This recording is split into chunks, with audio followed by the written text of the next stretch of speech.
Halo guys, selamat datang di video aku. Kenalin aku Indah Kristian Sinaga. Pada video kali ini aku masih bahas tentang program pertukaran mahasiswa merdeka. Tapi kali ini aku mau ngasih tau ke kalian tentang survei kebinekaan dan juga survei VCIT.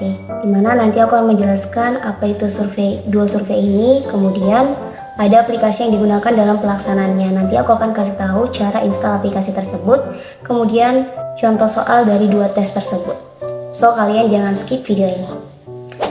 Oke, berikut panduan untuk survei kebinekaan dan juga VCIT. Jadi, mahasiswa yaitu calon peserta PMM itu diharuskan mengikuti dan melalui dua survei ini. Dimana untuk dua survei ini alokasi waktunya masing-masing itu 30 menit. Selanjutnya adalah jadwal pelaksanaan survei kebinekaan dan juga VCIT. Untuk jadwal pelaksanaannya itu ada 3 tahapan. Yang pertama itu tahapan simulasi, dimana pada tahapan simulasi ini digunakan untuk memperkenalkan kepada peserta bagaimana pelaksanaan dua survei tersebut supaya tidak ada kekhawatiran, sekaligus untuk memperkenalkan bagaimana pelaksanaan nanti saat melaksanakan survei tersebut. Yang kedua adalah tahapan pelaksanaannya. Kemudian yang ketiga adalah waktu cadangan, dimana apabila saat pelaksanaan survei tersebut kalian ada kendala di laptop kalian ataupun di jaringan, kalian diberikan waktu untuk melaksanakan dua survei tersebut kembali, dimana untuk pelaksanaan waktu cadangan ini di tanggal yang berbeda dari tanggal pelaksanaan. Oke, sebagai catatan, untuk pelaksanaan survei ini dibagi menjadi 2 kloter, yaitu kloter 1 dan juga kloter 2. Untuk detailnya itu dapat dilihat di laman PMM, di inbox atau di email. Tim PMM akan mengirimkan info tersebut melalui email kalian masing-masing. Oke, selanjutnya adalah panduan pengerjaan survei tersebut. Ada hal-hal yang harus diperhatikan. Oke, yang pertama, peserta diwajibkan mengikuti simulasi sebelum pelaksanaan survei, di mana mahasiswa dapat melaksanakan survei kebinekaan terlebih dahulu, lalu kemudian melanjutkan ke survei berikutnya itu VCIT. Dan juga pastikan saat melanjutkan ke survei berikutnya, pastikan kalau kalian sudah log out. Kemudian untuk melaksanakan survei tersebut, kalian harus mendownload atau menginstal aplikasi CBT ANA Exam Browser yang disediakan oleh tim PMM. Kemudian pastikan kalian telah menerima username dan juga password yang dikirimkan oleh tim PMM. Kalian bisa cek ini di laman PMM di bagian survei kebinekaan. Kemudian survei hanya dapat dilakukan menggunakan perangkat elektronik yaitu laptop atau PC, personal computer, dan tidak diperbolehkan menggunakan handphone ataupun smartphone. Kemudian pastikan perangkat yang kalian gunakan, misalnya laptop itu menggunakan minimal Windows 7. Kemudian pastikan laptop kalian memiliki fitur kamera yang berfungsi dengan baik, karena saat melaksanakan survei nanti kalian diwajibkan untuk membuka kamera. Oke, selanjutnya adalah cara instalasi aplikasi CBT ANA Exam Browser. Yang pertama, kalian harus mengunjungi laman atau link yang ada di situ, atau kalian bisa pergi ke laman PMM di bagian survei kebinekaan. Silakan kalian klik link tautan baik di tahapan simulasi ataupun di tahapan pelaksanaan. Nah, nanti akan otomatis muncul halaman seperti ini. Silakan kalian klik bagian unduh untuk Windows. Setelah kalian klik unduh untuk Windows, silakan kalian cari di bagian download, dan dikarenakan format filenya masih format RAR, kita harus mengekstrak file tersebut dengan cara klik kanan, kemudian klik ekstrak file, kemudian kalian pilih penyimpanan ataupun folder tempat untuk kalian mengekstrak file tersebut. Contohnya aku di folder download, kemudian silakan kalian tunggu. Setelah itu kalian cek di tempat kalian ekstrak file tadi. Nah, seperti ini, kemudian double klik, kemudian sesuai petunjuk double klik di bagian CBT ANA Exam Browser untuk mengunduh aplikasinya. Silakan kalian klik aja next sampai ke finish. Silakan kalian next aja terus.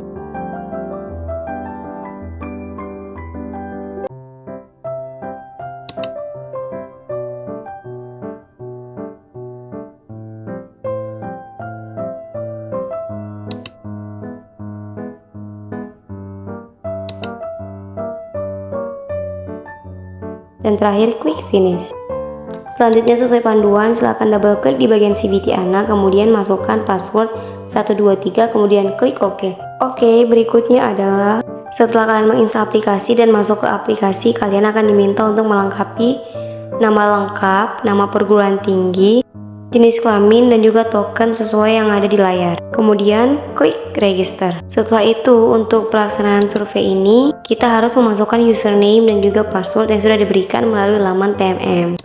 Setelah itu kalian akan mengerjakan 2 survei tersebut. Kemudian di bawahnya kalian scroll aja, ada pertanyaan-pertanyaan umum dari teman-teman peserta PMM sebelumnya. Siapa tahu kalian juga memiliki pertanyaan yang sama, kalian bisa cari-cari laman ini. Nanti untuk linknya aku buat di deskripsi video. Selanjutnya adalah pengumuman hasil seleksi PMM ini, dimana untuk yang pertama login ke laman PMM, kemudian klik menu pendaftaran. Selanjutnya kalian klik pada seleksi mahasiswa program PMM, kemudian klik di bagian pengumuman dan otomatis akan diarahkan ke halaman seperti ini. Dan ini adalah contoh pengumuman jika kalian diterima ataupun lolos seleksi program pertukaran mahasiswa merdeka. Dimana setelah kalian diterima, kalian juga harus melengkapi tahapan-tahapan berikutnya, yaitu konfirmasi keikutsertaan dan keberangkatan, kemudian data keberangkatan dan asesmen tilik diri. Nah, untuk tahapan berikutnya nanti aku akan buat video khusus untuk menjelaskan mengenai konfirmasi keikutsertaan ini, dimana ada beberapa tahapan juga yang harus kita lengkapi, mulai dari konfirmasi keikutsertaan, data keberangkatan, asesmen tilik diri, kemudian data rekening mahasiswa, kemudian pembekalan keberangkatan mahasiswa, dan tiket keberangkatan. So, kalian silahkan tunggu aja video berikutnya. Oke, selanjutnya adalah contoh soal survei kebinekaan dan juga survei VCAT. Oke, aku mau ngingetin guys, jadi untuk contoh soal ini adalah murni pendapat aku dan juga hasil pencarian aku di Google dan juga di YouTube, dan juga pengalaman aku sesudah mengikuti survei ini di waktu PMM sebelumnya, itu PMM 4. Nah, untuk contoh soal yang pertama itu soal survei kebinekaan. Soal pertama, apa yang kalian lakukan jika mendapati teman sekelas kalian didiskriminasi karena suku atau agamanya? Apakah kalian akan membiarkan saja, atau melaporkan kepada pihak berwenang, atau menegur pelaku diskriminasi, atau membantu teman Anda untuk melawan diskriminasi tersebut? Nah, berdasarkan soal ini, tim PMM akan tahu bagaimana reaksi ataupun tindakan yang kalian ambil saat berada di situasi tersebut atau berada di kondisi tersebut. Nah, menurut aku, jika aku berada di kondisi tersebut, yang aku lakukan pertama kali adalah menegur pelaku diskriminasi tersebut. Namun, jika pelaku masih melakukan diskriminasi atau kasus tersebut malah lebih besar, maka aku akan melaporkan kepada pihak berwenang. Lanjut, untuk soal yang kedua,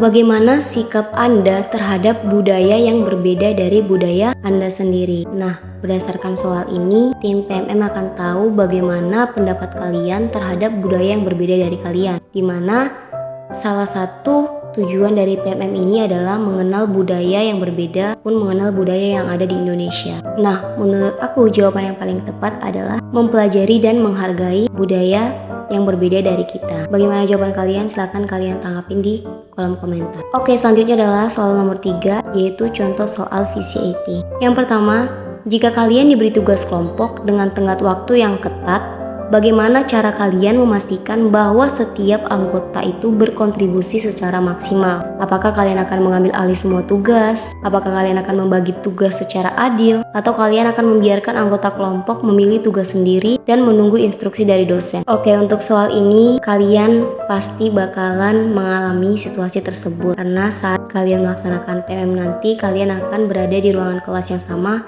dengan mahasiswa dari berbagai jurusan. Nah, untuk jawaban yang tepat itu adalah kalian harus membagi tugas secara adil. Nah, contoh soal yang terakhir adalah apa yang akan kalian lakukan jika mengalami konflik dengan anggota kelompok dalam menyelesaikan tugas? Apakah kalian akan mengabaikan konflik tersebut, atau menghadapi dan mencari solusi bersama, atau membicarakan di belakang anggota kelompok, atau kalian meminta bantuan pihak ketiga untuk meditasi? Nah, menurut aku jawaban yang paling tepat adalah menghadapi dan juga mencari solusi bersama. Nah, mungkin itu aja contoh dari 2 survei tersebut. Silakan kalian cari-cari lagi di Google ataupun di YouTube. Mungkin contoh soalnya tidak sama seperti pelaksanaan nanti, tapi itu adalah contoh bentuk soalnya.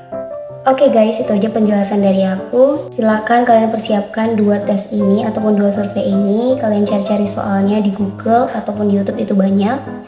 Dan semoga video ini bermanfaat. Terima kasih.